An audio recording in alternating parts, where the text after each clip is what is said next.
हरि बोला हरि हरि बोला हरि हरि बोला नमः हरे हे ओम नीलाद्रिनाथं जगतामधीशं चिदं स्वरूपशरणैकनाथं श्रीनीलगोत्राधिपतिवरेण्य सुरेन्द्रवन्द्यं प्रणतोऽस्मि नित्यं शङ्खचक्रं सकिरीटकुण्डलं सपीतवस्त्रं शरशिरोभक्षणं सहारवक्षस्थलकौस्तुभस्त्रियं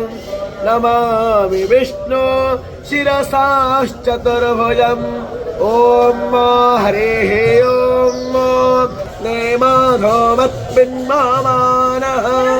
मा जीवहवस्मै यजमानाय धेहि ईड्यश्च शिवन्यश्च वाज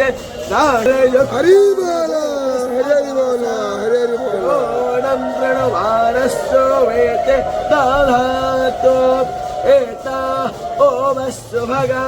विस्मरो पाविप्रख्योभिस्रायो माना उदात्यैः हृस्पा सती कवस्पासं भामाना वारो देवी क्षत्रायोना भवन्तु अन्तरामित्रावरुणाचरन् ते मुखं यज्ञानामभिसंवेदाने कुशासावाक्योऽसो हि रण्येषो शिल्पेरुतस्य योना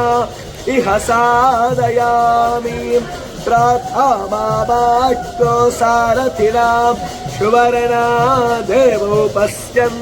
तौ भुवनानि विश्वाम् अपिप्रायं चोदनाहोताराज्योति प्रदिशादिशन्ताम् आदित्यैर्नो भारतीयवश्च यज्ञकोशाः रुद्रेण आवीत इलोपहो देवी रमृते शोधत्ता पष्टा प्रजाना लग्निना